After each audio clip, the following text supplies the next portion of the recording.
क्या मैं अपने मंदिर में किसी मुसलमान भाई को कबूल करूंगा कि मेरे मंदिर के ट्रस्ट में मुसलमान भाई आए? मैं नहीं कबूल करूंगा। तो फिर मैं क्यों कहूंगा कि मुसलमान के ट्रस्ट में, वक्फ बोर्ड में किसी हिंदू को उसमें शामिल किया जाए? ये बिल्कुल संविधान के विरुद्ध है।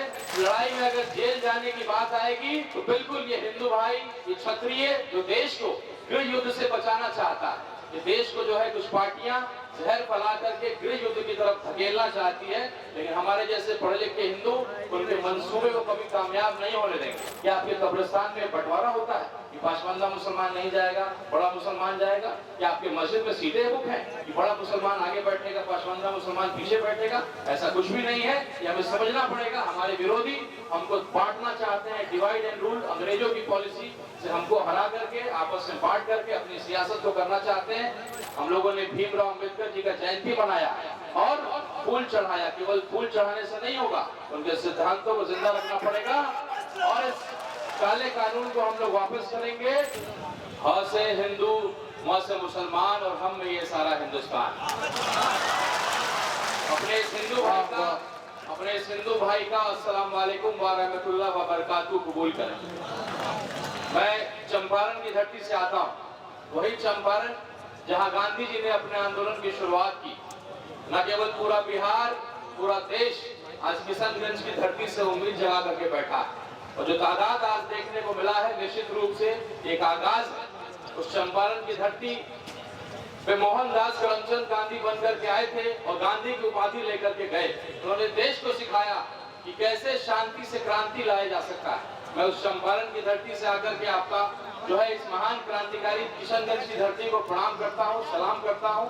और ये जो आगाज हुआ केवल एक आग्रह होगा, निवेदन होगा, जो देश के माहौल है इस तरीके से अगर कोई क्रांति का रूप ले, खास करके अगर आपका कौम कोई रूप लेता है तो तरह तरह की बातें बोल करके बदनाम किया जाता है। वो बांग्लादेशी है, वो पाकिस्तानी है, तरह तरह की बातें। तो संयम के साथ लड़ना जरूरी है। मैं एक पढ़ा लिखा हिंदू हूँ, आपको आश्वस्त करता हूँ कि एक एक हिंदू जो समझदार है, किसी पार्टी का सर्टिफाइड हिंदू नहीं है, वो आपके साथ खड़ा है। तो आपकी इस लड़ाई में अगर जेल जाने की बात आएगी तो बिल्कुल ये हिंदू भाई, ये क्षत्रिय जो देश को गृह युद्ध से बचाना चाहता है, ये देश को जो है कुछ पार्टियां जहर फैला करके गृह युद्ध की तरफ धकेलना चाहती है, लेकिन हमारे जैसे पढ़े लिखे हिंदू उनके मंसूबे को कभी कामयाब नहीं होने देंगे।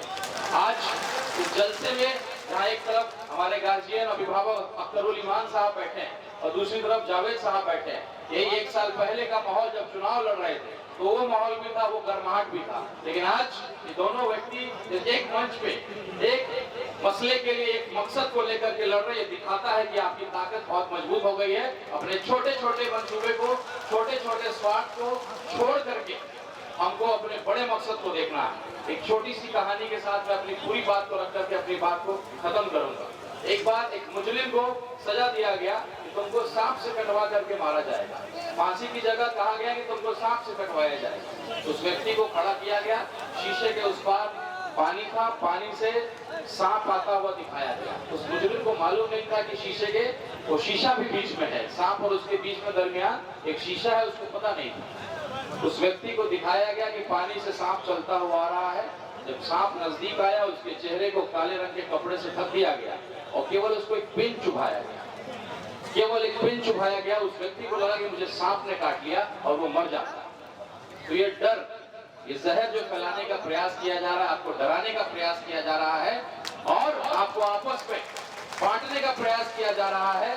अरे भाई साहब, मैं हिंदू, क्या मैं अपने मंदिर में किसी मुसलमान भाई को कबूल करूंगा कि मेरे मंदिर के ट्रस्ट में मुसलमान भाई आए? मैं नहीं कबूल करूंगा। तो फिर मैं क्यों कहूंगा कि मुसलमान के ट्रस्ट में, वक्फ बोर्ड में किसी हिंदू को उसमें शामिल किया जाए? ये बिल्कुल संविधान के विरुद्ध है। Right of equality, freedom of religion, इसको जो है तोड़ने का प्रयास किया जा रहा है। हमारे राष्ट्रपति कहते हैं कि सुप्रीम कोर्ट बड़ा सांसद हो गया। अरे सुप्रीम कोर्ट सबसे बड़ा कस्टोडियन होता है लोकतंत्र का। हम लोगों ने भीमराव अंबेडकर जी का जयंती मनाया और फूल चढ़ाया। केवल फूल चढ़ाने से नहीं होगा, उनके सिद्धांतों को जिंदा रखना पड़ेगा और इस काले कानून को हम लोग वापस करेंगे। और एक एक हिंदू जो किसी पार्टी का सर्टिफाइड हिंदू नहीं है, आपके इस लड़ाई में आपके साथ खड़ा है। मैं आपको आश्वस्त करता हूँ, क्षत्रिय धर्म, देश को गृह युद्ध से बचाने के लिए जो करना होगा हम आपके साथ खड़े हैं। बस एक आग्रह होगा कि आपस में बंटना नहीं है। मैं देख रहा हूँ कुछ जो एक विरोधी हमारे आपस में पाशमंदा में और बाकी लोगों में बांटने का प्रयास किया जा रहा है। मैं हिंदू होकर के इस बात को समझ रहा हूँ कि आपके कब्रिस्तान में बंटवारा होता है कि पाशमंदा मुसलमान नहीं जाएगा, बड़ा मुसलमान जाएगा, या आपके मस्जिद में सीटें बुक है कि बड़ा मुसलमान आगे बैठेगा, पाशमंदा मुसलमान पीछे बैठेगा। ऐसा कुछ भी नहीं है। ये हमें समझना पड़ेगा। हमारे विरोधी हमको बांटना चाहते हैं, डिवाइड एंड रूल, अंग्रेजों की पॉलिसी से हमको हरा करके आपस में बांट करके अपनी सियासत को करना चाहते हैं। कोई रोजगार की बात नहीं करता, कोई अस्पताल की बात नहीं करता, केवल जहर फैला करके अपनी राजनीति को जिंदा रखना चाहते हैं। इन्हीं शब्दों के साथ चंपारण की धरती का बेटा प्रणाम करता है किशनगंज की इस क्रांतिकारी धरती को, और मुझे पूरा विश्वास है पूरा देश आज देख रहा है आपकी इस क्रांति को, और अब और मजबूती से लड़ने का समय है। क्योंकि सुप्रीम कोर्ट ने बोला जरूर है, लेकिन इस कानून, काले कानून को खत्म नहीं किया है। जब तक ये काला कानून खत्म नहीं होता, हम इत्तेहाद होकर के बिल्कुल हिंदू मुसलमान होकर के देश के लड़ाई के लिए बिल्कुल हम लोग एक होकर के लड़ाई लड़ेंगे। बहुत बहुत शुक्रिया।